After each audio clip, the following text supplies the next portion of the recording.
जिल्ह्यात कायदा व सुव्यवस्था अबाधित राखत गुन्हेगारींवर प्रभावी नियंत्रण मिळवण्यात अकोला जिल्हा पोलीस दलाने 2025 या वर्षात उल्लेखनीय कामगिरी केली आहे। गुन्ह्यांची उकल, महिला व बालक सुरक्षा, अवैध धंद्यावर कारवाई आणि तंत्रज्ञाना आधारित पोलिसिंग यामुळे नागरिकांचा पोलीस प्रशासनावरील विश्वास अधिक दृढ झाला आहे। हे सर्व शक्य झाले ते पोलीस अधीक्षक अर्चित चांडक यांच्या अथक प्रयत्नातून आणि पोलीस दलाच्या संयुक्त कृतीतून। जिल्हा पोलीस अधीक्षक अर्चित चांडक यांच्या मार्गदर्शनाखाली राबविण्यात आलेल्या प्रोजेक्ट रक्षा अंतर्गत पोलीस ठाण्यात येणाऱ्या प्रत्येक नागरिकाची तक्रार वेळेत नोंदवून त्यांचे जलद निराकरण करण्यावर भर देण्यात आला। याचबरोबर ऑपरेशन प्रहार अंतर्गत अवैध दारू, अंमली पदार्थ, गोवंश तस्करी, जुगार व प्रतिबंधित गुटखा यावर धडक कारवाई करत तब्बल 5.41 कोटी रुपयांचा मुद्देमाल जप्त करण्यात आला आहे। महिला व बालक सुरक्षेसाठी राबविण्यात आलेल्या मिशन उडान मोहिमेमुळे जनजागृती कार्यक्रम, कार्यशाळा, पथनाट्य व रॅलीच्या माध्यमातून समाजात सकारात्मक संदेश देण्यात आला। महिला विषयक गुन्ह्यांमध्ये 100% गुन्हे उघडकीस आणून आरोपींना अटक करण्यात पोलीस दलास यश आले आहे।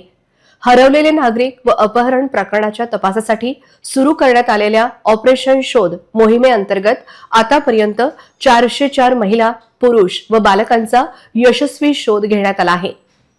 प्रेडिक्टिव्ह पोलिसिंग इकोसिस्टम आपण तयार केलाय, त्याच्यावर एक मॉनिटरिंगचा आपण टूल तयार केलाय आणि क्राइम ट्रेंड्स, क्राइम पॅटर्न्स आणि 10 वर्षामध्ये 3 लिस्ट आपण तयार केली आहे। एक बॉडी ऑफेंडर्स, एक प्रॉपर्टी ऑफेंडर्स, एक इतर जे काही गुन्हेगार आहे म्हणजे एनडीपीएसचे असो, दारूचे असो, गुटखाचे असो, मटकाचे असो, वर्लीचे असो, तर हे रिपीट ऑफेंडर्सची आम्ही पूर्ण यादी 10 वर्षाची डिजिटल फॉर्मॅटमध्ये म्हणजे त्यांचा नाव, एज, कधी कधी क्राइम केले, कोणते क्राइम केले, कोणत्या वर्षामध्ये होते, नंतर कोणता प्रिव्हेंटिव्ह ॲक्शन झाला आणि आता पुढे जाऊन सेकंड फेज मध्ये अपडेशन आम्ही हे पण केलं आहे। त्याचं आता ऑक्युपेशन काय आहे, त्याचं मंथली इन्कम काय आहे, फॅमिली डिपेंडन्स किती आहे, जेणेकरून एक पूर्ण ऑनलाईन डोजियर क्रिमिनल्सचा आम्हाला भेटून जाईल। अकोला पोलीस दलाने राबविलेल्या प्रोजेक्ट त्रिनेत्रमुळे जिल्ह्यातील गुन्हेगारीवर नियंत्रण मिळवण्यात ऐतिहासिक यश आले आहे।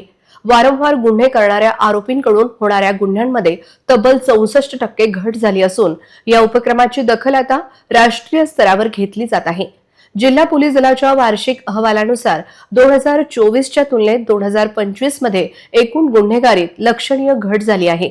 मालमत्तेविषयक गुन्ह्यांमध्ये 77 ने घट झाली असून एकूण गुन्ह्यांची संख्या 3780 वरून 3630 वर आली आहे। विशेष म्हणजे गंभीर शारीरिक दुखापतीच्या गुन्ह्यांमध्येही 69 ने घट झाल्याने नागरिकांमध्ये सुरक्षिततेची भावना वाढली आहे। जिल्ह्यातील अवैध धंद्यांचे कंबरडे मोडण्यासाठी पोलिसांनी ऑपरेशन प्रहार अंतर्गत धडक कारवाई सुरू केली आहे। अंमली पदार्थ विरोधी कायद्याअंतर्गत करण्यात आलेल्या कारवाईत 2024च्या तुलनेत तिप्पट वाढ झाली आहे।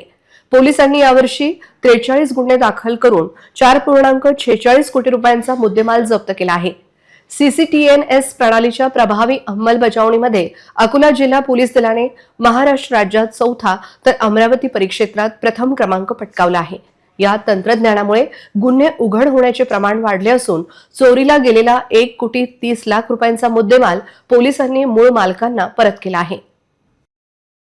त्याच्यामध्ये जातीय दंगलमध्ये 9 ची घट आपल्याला भेटली म्हणजे 2024 मध्ये 13 होते, 25 मध्ये 4 आहे आणि आनंद होता या गोष्टीचा की 2025 मध्ये कुठेही असा राईट झाला नाही। कम्युनल राईट भरपूर बंदोबस्त झाले परंतु कुठेही काही कम्युनल राईट झाला नाही। त्याच्यामध्ये लोकांचा खूप सहयोग होता, पत्रकारांचा खूप सहयोग होता आणि सर्वांनी खूप चांगला म्हणजे सहकार्य पोलिसांना दिलेलं आहे। एनडीपीएस मध्ये 28 गुन्ह्याची वाढ आहे। हे आमचा एक माननीय गृहमंत्री यांचा पण म्हणजे केंद्रीय गृहमंत्रीचा पण आदेश आहे की एनडीपीएसचे केसेस जास्त करायचे, तर त्यानुसार एनडीपीएसची आमची कामगिरी वाढलेली आहे। त्यानुसार एनडीपीएसच्या केसेसमध्ये वाढ 28 ची आहे, तुलनात्मक आहे 24 आणि 25।